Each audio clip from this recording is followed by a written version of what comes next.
말씀 예레미야 38장 1절로 13절까지 말씀 교독해 올리겠습니다. 마따네 아들 스바디아와 바스우리 아들 그다리아와 셀레미야의 아들 유갈과 말기야의 아들 바스훌이 예레미야가 모든 백성에게 이르는 말을 들은즉 이르기를,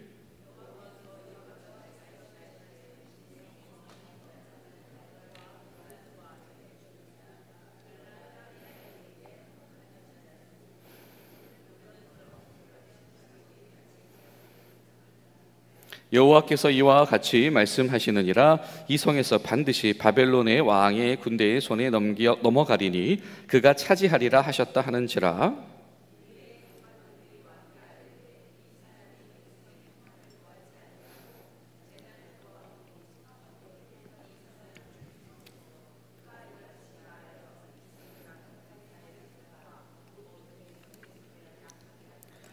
시드기야 왕이 이르되 보라, 그가 너희 손에 있느니라. 왕은 조금도 너희를 거스를 수 없느니라 하는지라.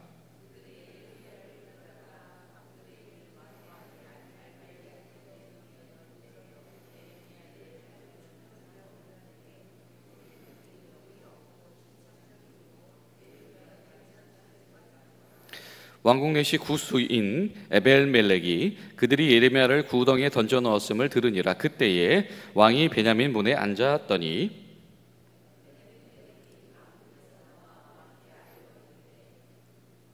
내 주 왕이여, 저 사람들이 선지자 예레미야에게 행한 모든 일은 악하니이다. 성중에 떡이 떨어졌거늘 그들이 그를 구덩이에 던져 넣었으니 그가 거기에서 굶어 죽으리이다 하니,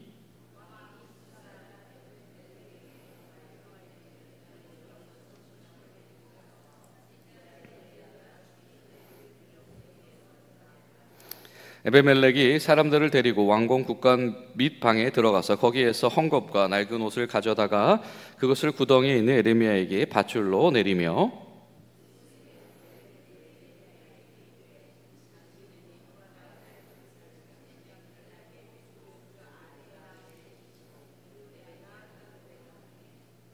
그들이 줄로 예레미야를 구덩이에서 끌어낸지라.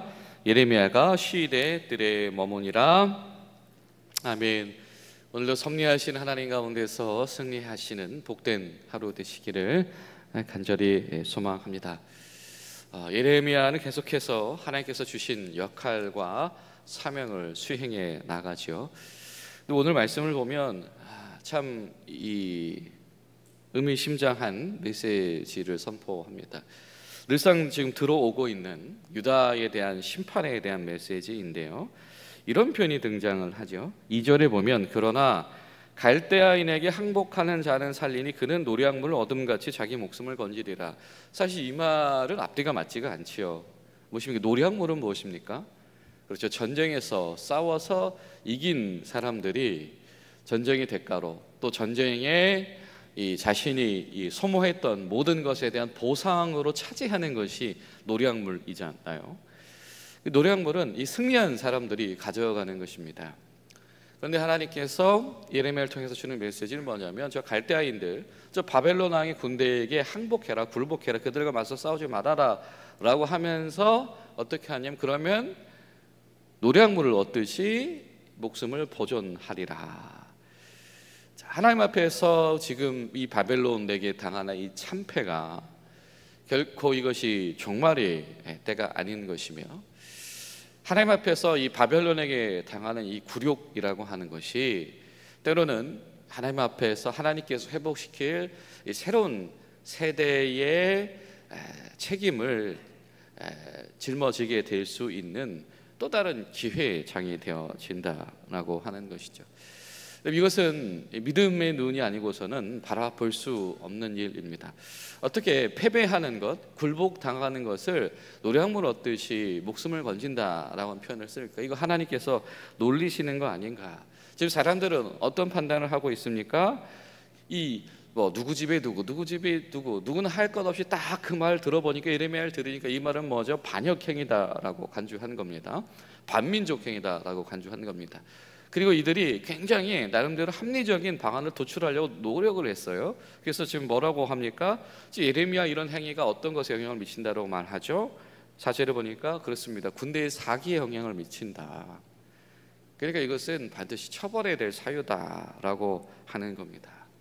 그런데 이 와중에 지금 5절 말씀을 보면 이 신앙 안에서 얼마나 불신앙인 것이며 신앙을 방편으로 그냥 도구화했던 이 시드기야 왕이 얼마나 지금 무능한 사람인가를 보여주고 있죠. 뭐라고 이야기합니까? 5절에 나는 여러분을 거스를 수 없습니다. 어제는 몰래 이 예레미야를 만나러 가더니, 그렇죠?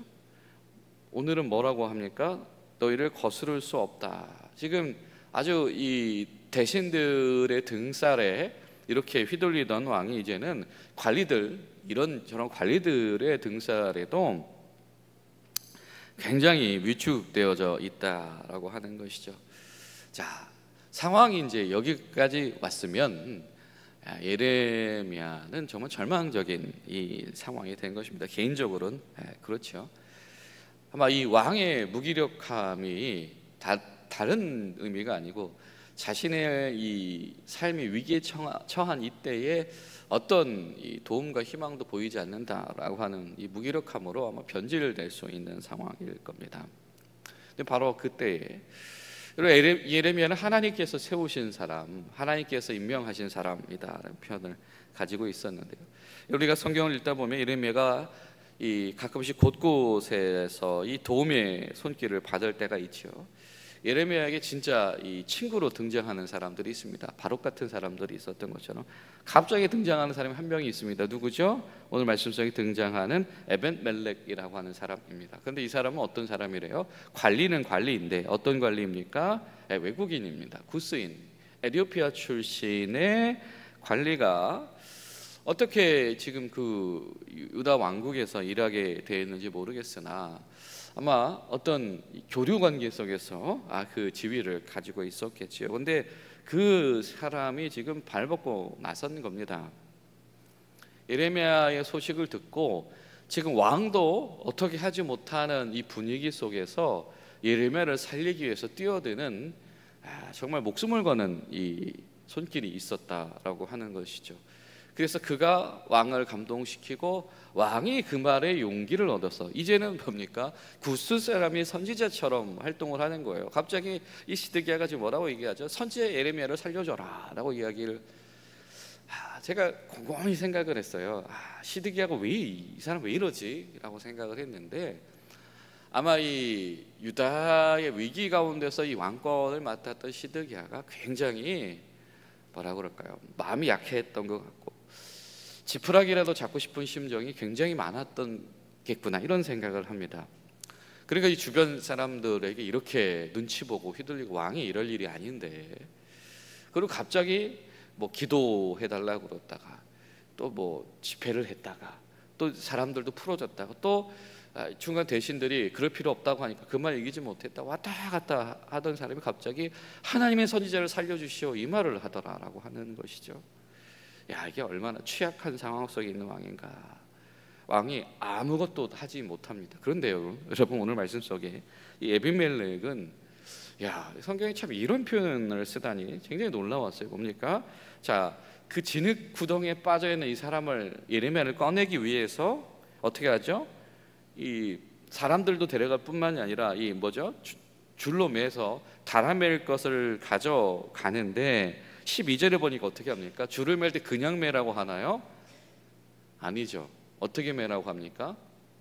겨드랑이 사이에 낡은 헝겊을 댄 뒤에 줄을 매라. 우리가 힘차게 당길 거니까 아마 그런 거 아니겠어요? 이거 패드대라고 한 거 아닙니까? 이 와중에 이렇게 세심할 수가. 제 이야기를 보면서 그런 생각을 해요. 이거는 진짜 사랑하는 사이 아니면 할 수 없는 행동이다. 예레미야가 지금 이 모든 동족들한테 배반당한 것 같고 이 시대에 배반당한 것 같았지만 하나님께서 한 사람을 통해서 예레미야를 만지시는구나. 그 사람이 향이라도 예레미야가 구출되는 과정 속에서 아플까봐 피부 상할까봐 그렇죠. 뭔가 문제 생길까봐 이거 잘 대고 우리가 끌어올릴 테니까 잘 대고 있으라고 이렇게 말하는 사람이 있더라라고 하는 것이죠. 여러분 하나님께서 우리 모인 것 가운데에 그런 복을 주시기를 간절히 소망합니다. 야, 세상이 왜 이럴까? 도대체 이 어떤 사람에게도 내가 도대체 누가 내 말 들어줄까? 누가 내 형편 알아줄까? 제발 나와 같은 마음을 품어줄 사람이 그렇게 한 명이 없을까?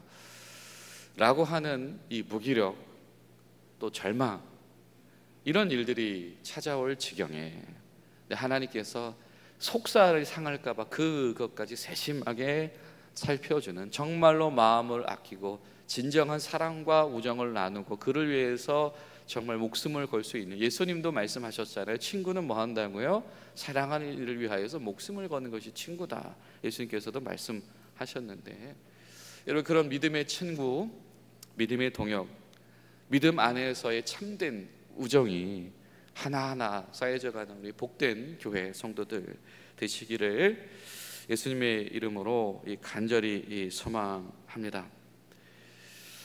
또 한 가지는 하나님께서 참 신비하시다, 이런 생각을 하게 됩니다. 우리가 좀 전에 이 목숨을 바벨론 왕 앞에서 구걸하는 것이 노량물 같다라는 표현을 썼잖아요. 이거는 이 전쟁에서 이 소모한 것들을 복구시켜서 이 다가올 삶을 준비하는 것이 노량물 아닙니까?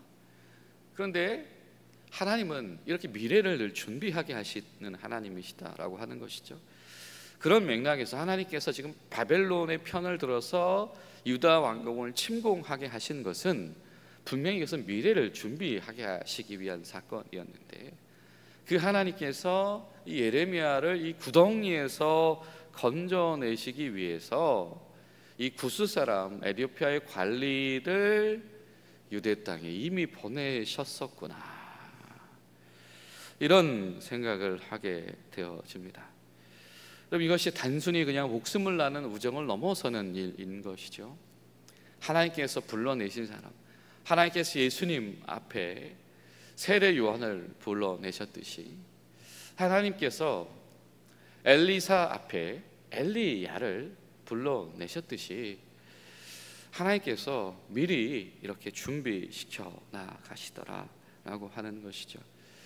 믿음이란 무엇이냐면 그렇게 하나님께서 예비하신 것, 준비하신 것을 바라볼 수 있는 것이며 그것을 신뢰할 수 있는 것이며 그것을 해석해낼 수 있는 것일 겁니다. 예레미야서가 오늘 우리에게 이것을 왜 증언하겠습니까? 예레미야서는 그렇게 해석하는 것이죠. 하나님께서 뭐라고 그러셨는지 아십니까?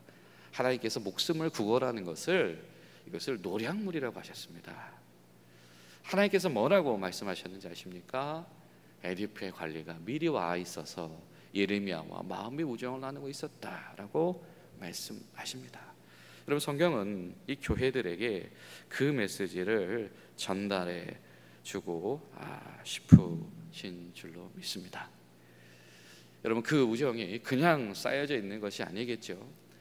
어느 순간에 예레미야와 만났을 것이며, 때로는 예레미야가 사실은 뭐 이러저러 어려운 환경 속에 있었으니까요, 물리적으로 접촉하지 못했을지라도 예레미야가 가진 메시지, 예레미야와의 진심, 이런 것들이 충분히 쌓여져 가는 시간이 있었을 겁니다. 그것이 언젠가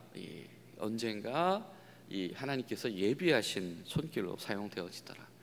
여러분, 하나님께서 우리에게 허락하신 시간들이 하나님께서 예비하신 손길의 때를 위하여서 차곡차곡 여러분 합력하여 선을 이루어 나가는 것, 여러분 우리가 그것을 신뢰할 수 있는 것, 그것을 해석해낼 수 있는 것이 믿음인 줄로 믿습니다.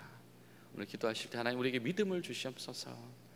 우리 하나님의 예비하심, 하나님의 이끄심을 우리가 신뢰하고 해석할 수 있는 그 믿음을 주시옵소서. 기도할 수 있기를 바랍니다.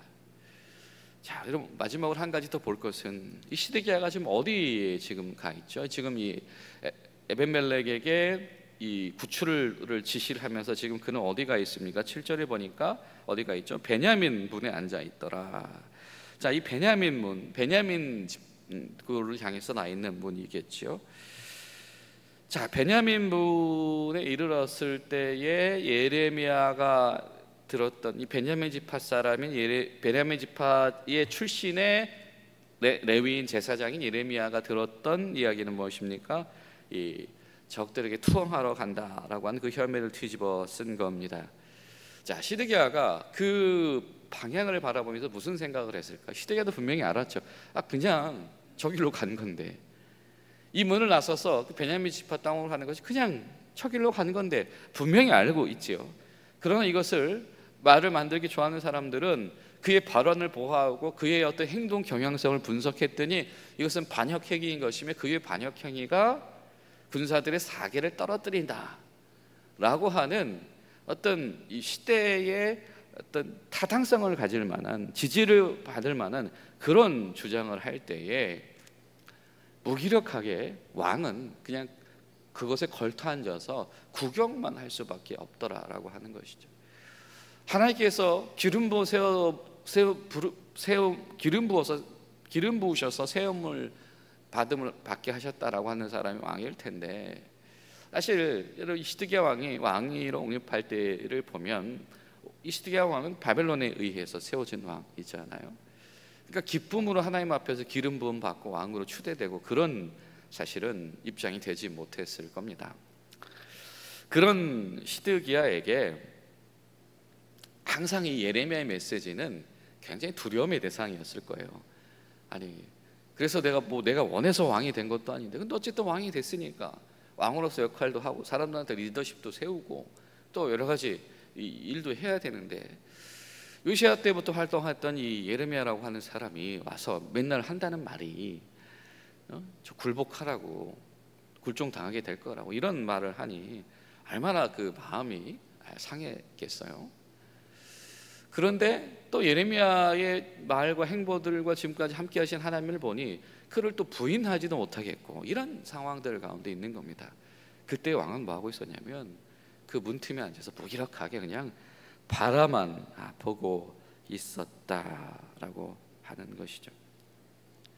신앙의 두려움과 현실적인 두려움 사이에서 아무것도 못하는 사이가 되어졌다. 근데 여러분, 이것이 저는 하나님께서 심판하시는 이스라엘 신앙의 현 주소를 반영한다라고 생각합니다. 신앙적인 도전을 분명히 가지고 있지만 이 현실 앞에서 아무것도 그것을 극복하기 위해 신앙으로 극복하기 위해 넘어서기 위한 행동을 옮기지 않는 사람, 이 무능력이 하나님 보시기에는 이것은 불신앙이다라고 하는 것이죠. 하나님께서 책망하시며 하나님께서 뿌리까지 청소하시기를 원하셨던 이 유대 나라의 불신앙은 바로 이런 무기력, 무능력이었다라고 하는 겁니다. 신앙의 도전을 주님께서 일으키실 때 현실의 장벽을 넘지 못하는 이들, 근데 그러나 그런 이들 앞에서, 그의 눈 앞에서 현실의 장벽을 넘어서 끊임없이 하나님의 메시지를 전파하며 형식의 장벽을 넘어서 이 죽음의 위협에도 불구하고 하나님의 사람 예레미야를 구출해내기 위해서 목숨을 거는 외국인들, 이런 모습을 보면서 하나님께서 이 현실의 벽 앞에서 믿음의 행전을 도전하는 이들을 주님께서 보여주기를 원하셨다라고 하는 겁니다. 여러분, 기도하실 때 우리 눈앞에 있는 이 호전적인 이 삶의 환경들, 그런 것들을 무기력하게 바라보고 핑계하는 것이 아니라 믿음의 결심과 행동으로 넘어설 수 있는 그런 믿음의 결단과 성장들을 우리에게 허락하여 주시옵소서.